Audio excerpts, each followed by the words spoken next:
જ્યારે રાજા વિક્રમ ભૂતળી વાવમાં જાય છે ત્યારે આ વાવમાંથી 1200 જેટલા ભૂતળા જાગી પડે છે।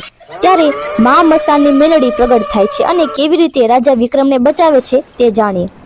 રાજા વીર વિક્રમ જે ઉજ્જૈન નગરીના રાજા હતા અને તેઓ 18 ભાષાના જાણકાર હતા। રાજા વીર વિક્રમ સ્વભાવે સરળ અને વિવેકી હતા।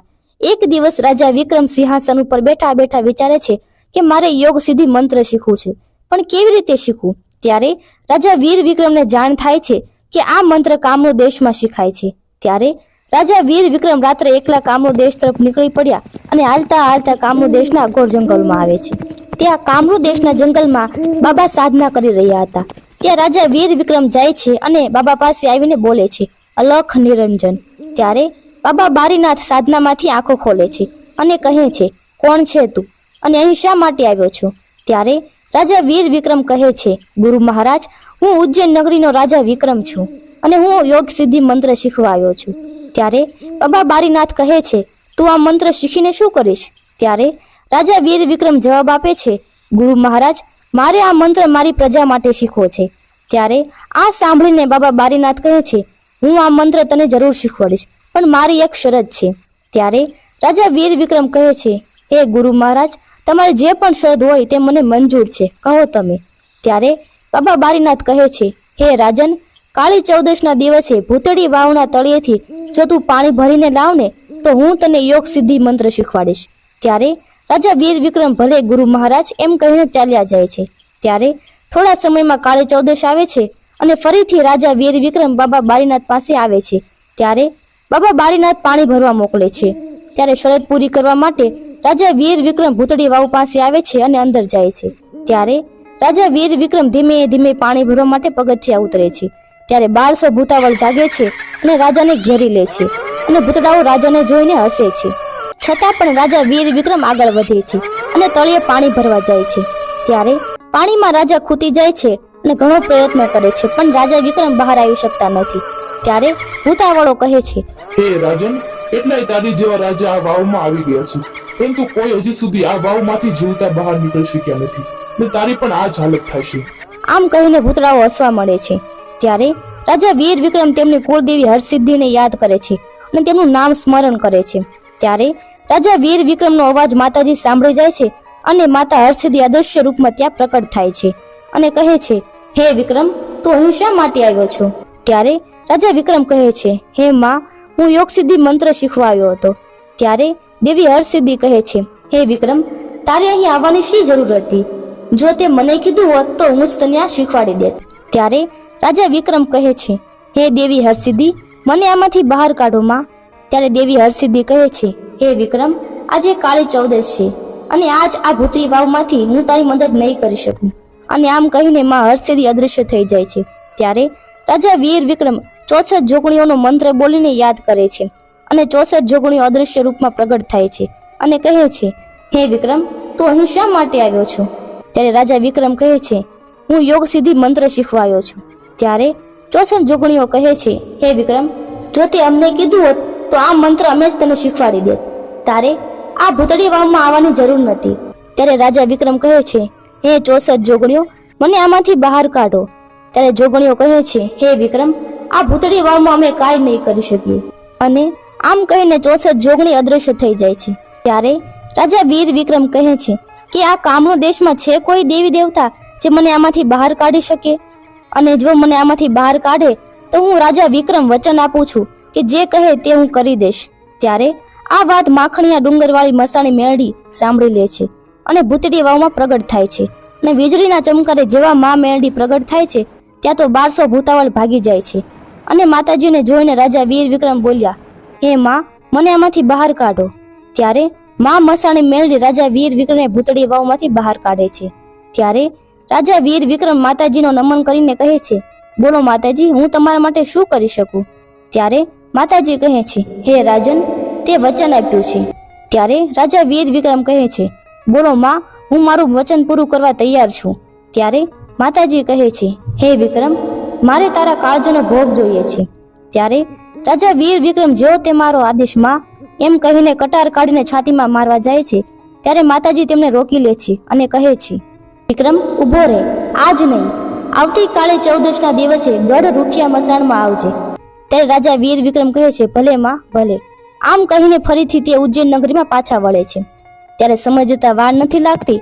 12 મહિના પૂરા થાય છે અને ફરીથી કાલે 14 આવે છે અને રાજા વિક્રમ વચન પૂરું કરવા માટે ઉજ્જૈનથી ભવરી બજાર પર હાલી નીકળે છે. ચાલતા ચાલતા ઉજ્જૈનના ઉગમણા દરવાજે આવે છે. ત્યાં 2 જોગણીઓ ખપ્પર લઈને હાલ્યા આવે છે. જોઈને રાજા વિક્રમ કહે છે, હે જોગમાયા, કોણ છો તમે અને ક્યાં જાઓ છો?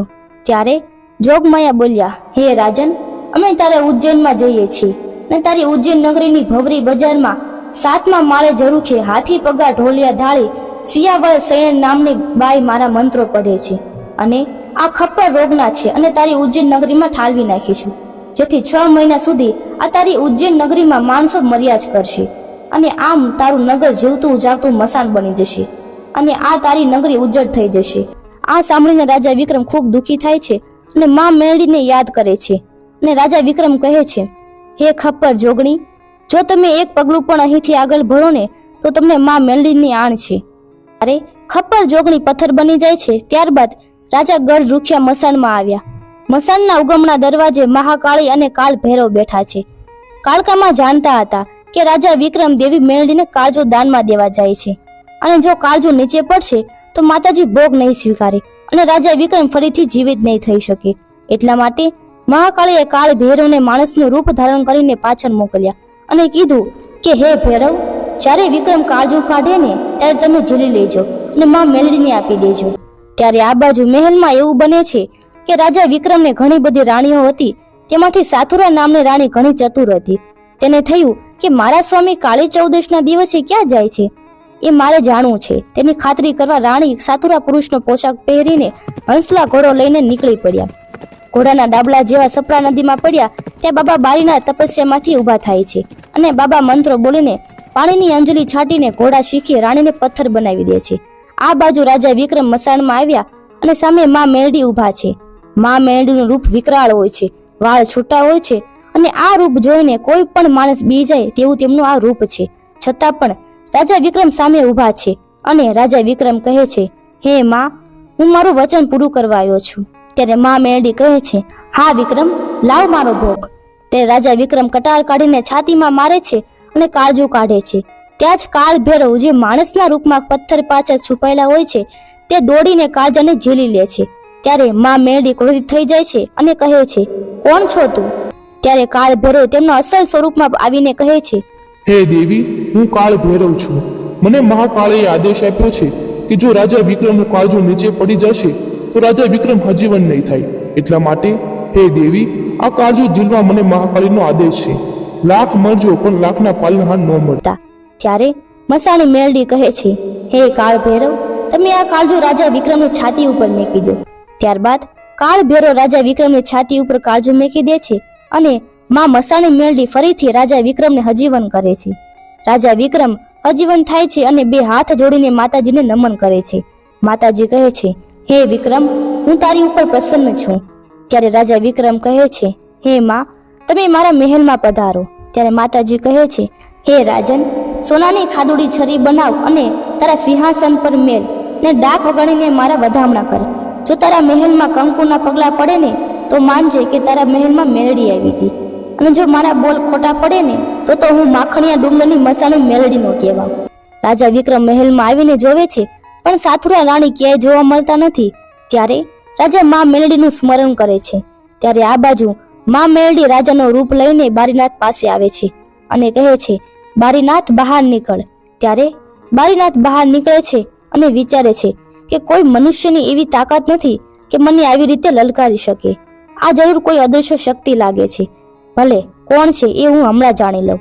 આમ કહીને બારીનાથ મંત્રો બોલીને અંજલિ ભરીને છાડે છે, છતાં પણ મંત્ર કાંઈ કામ કરતા નથી. ત્યારે બારીનાથ વિચાર કરે છે કે આ કોણ છે કે મારી શક્તિ કે મંત્ર કાંઈ કામ કરતું નથી. ત્યારે રાજાના રૂપમાં માતાજી નાંગણી બનીને બારીનાથના પગમાં વીંટવાઈ જાય છે. ત્યારે બારીનાથ નીચે પડી જાય છે અને ઘણા મંત્ર બોલે છે, છતાં પણ નિષ્ફળતા મળે છે અને હાર માની જાય છે અને કહે છે, તમે કોણ છો ને તમે તમારા અસલી સ્વરૂપમાં આવો. તમે જેમ કહો એમ હું કરવા તૈયાર છું. ત્યારે માં મેરડી અદૃશ્ય સ્વરૂપમાં પ્રગટ થાય છે અને કહે છે, હે બારીનાથ, હું માખણીયા ડુંગરની મસાણી મેલડી છું. હે બારીનાથ, તો અત્યારે જ સાથુરા રાણીને પથ્થરમાંથી મુક્ત કર.